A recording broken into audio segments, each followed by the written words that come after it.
परिसरात घर खरेदीदारांचा संताप उसळला आहे।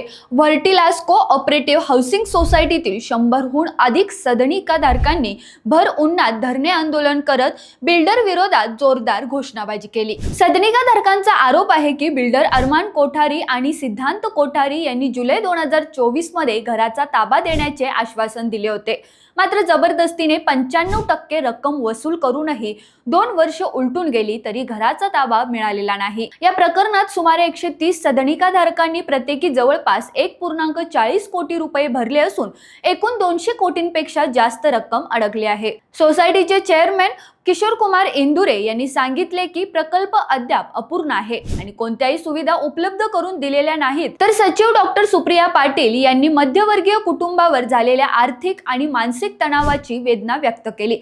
दरम्यान या प्रकल्पावर 450 कोटींचे कर्ज घेतल्याचे गंभीर आरोपही करण्यात आले आहे। बिल्डरने प्रकल्प गहाण ठेवून कर्ज उचलल्याचा दावा आंदोलकांनी केला आहे। आमदार बापूसाहेब पठारे यांनी आंदोलनास्थळी भेट देत पीडितांना पाठिंबा दिला आणि पोलीस प्रशासनाला तात्काळ कारवाई करण्याचे निर्देश दिले। सदनिकाधारकांनी इशारा दिला आहे की येत्या 10 दिवसात घराचा ताबा मिळाला नाही तर आत्मदहन किंवा इमारतीवरून उडी घेण्यासारखे टोकाचे पाऊल उचलले जाईल। आता प्रश्न एकच, सामान्य नागरिकांना त्यांच्या हक्काच्या घरासाठी अजून किती लढावं लागणार आहे? बोललोय, सगळं शासनावर बोललोय, तुम्ही करत नाही, मग याचा अर्थ तुम्ही म्हणजे मी त्याच्यात म्हणलं की रेरा मॅनेज झालंय असं। आता मग मी तुम्हाला पर्सनल बोलतो की मग तुम्ही मॅनेज झाले की त्या बिल्डरला बोलवा, कारवाई करा आणि त्याचे मॅनेजर सगळे ठेवा आतमध्ये, फॉरेन्सिक ऑडिट करा। ऐका ना साहेब, मी म्हणत नाही तुम्हाला, मी तुम्हाला म्हणतो असं, मग आम्ही असं म्हणायचं का की का कारवाई करत नाही तुम्ही? एवढे जनता रस्त्यावर येते, मग करा ना, त्या बिल्डरला अटक करा, त्या ह्याला अटक करा, रेरावर गुन्हा दाखल करा, रेरावर त्या कारवाई करावी, शासनाने करावी आणि रेरा ऑफिसला मी उपोषणाला बसणार। आता मी डॉक्टर सुप्रिया पाटील, ही आमची व्हर्टिलास सोसायटी आहे, मी त्याची सेक्रेटरी आहे। आम्ही सर्व इथे 131 लोक आहेत। आम्ही या बिल्डरला 90 ते 95% पैसे जानेवारी ते जून 2024च्या काळामध्ये दिले, कारण की आमचं पोझिशन जून 2024 मध्ये होतं। त्यांनी रेराकडून फक्त एक्सटेन्शनवर एक्सटेन्शन मिळवले। आज 2 वर्ष होतील, आम्ही त्याला 90 ते 95% पैसे दिले आहे, पण काम फक्त 60% झालं आहे। तुम्ही प्रोजेक्टचा फोटो घेऊन जाऊ शकता। यासाठी आम्ही वारंवार पोलीस सीपी ऑफिस मध्ये कंप्लेंट दिलेल्या आहेत, पण 25 ते 30 वेळा सुद्धा पोलिसांकडे जाऊन त्यांनी आजपर्यंत आमची FIR रजिस्टर करून घेतली नाही।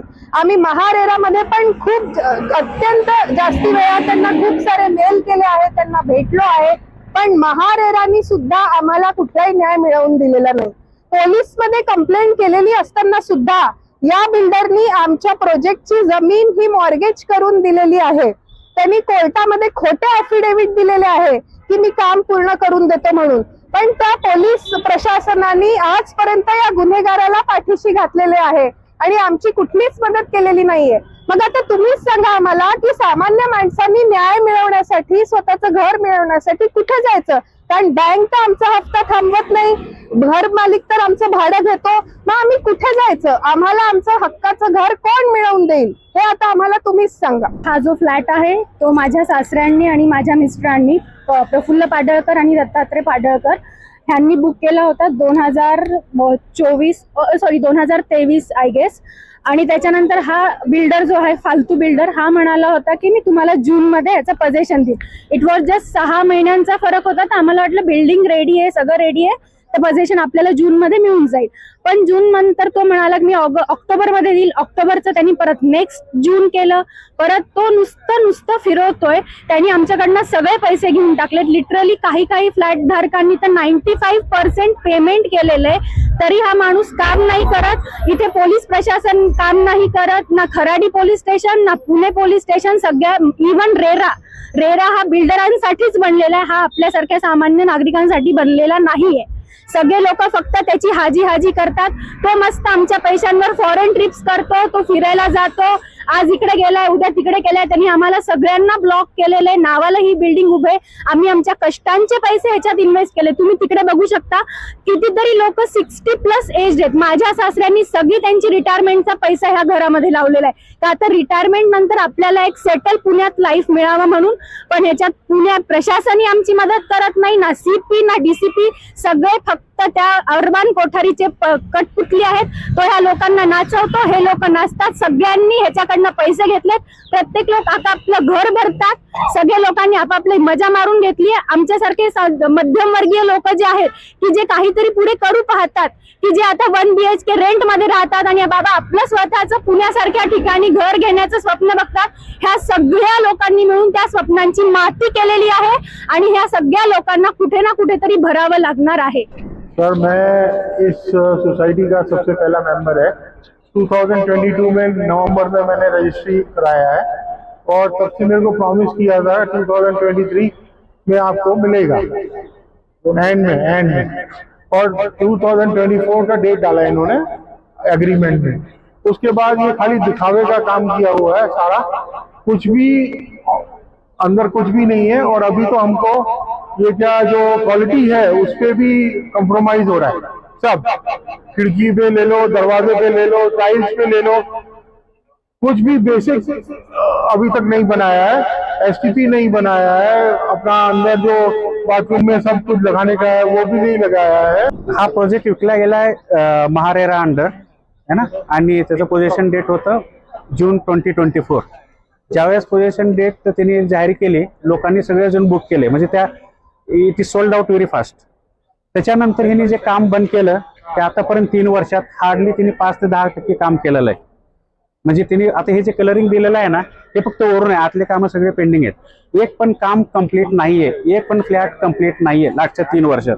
ओके, आणि ह्याच्यावरती बिल्डरनी कर्ज पण घेतलेला आहे, मॉर्टगेज केलेली प्रॉपर्टी आहे. हे आम्हाला पुन्हा कळालं, त्यांच्याकडून नाही कळालं.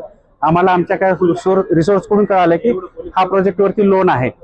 आता आम्हाला हे काळजी वाटते की फ्लॅट तर भेटला नाही आणि वरून लोन करून हा पळून गेला तर, आणि तो बाहेरच राहतो मोस्ट ऑफ द टाइम्स. 3 वर्षात आम्ही हार्डली एक वेळेस भेटलेला आहे आणि त्याचे कमिटमेंट करतो तो हाय फाय करतो, पुन्हा कधीच भेटलेला नाही. 3 वर्षापूर्वी जेव्हा फ्लॅट बुक केला तेव्हा फ्लॅटचं सगळं जवळजवळ काम झालेलं होतं, सगळे स्लॅब पडलेले होते. आता फक्त तिथलं जेवढं आज काम राहिलं तेवढंच काम राहिलं होतं. फक्त त्यांनी फरशी केल्या असतील मध्ये थोड्या, काय त्यांनी दरवाजे खिडक्या वगैरे काय ते ओटा केला असेल गॅसचा. फक्त एवढंच काम त्यांनी या 3 वर्षात केलं आणि आमच्याकडून 95% पैसे घेतले.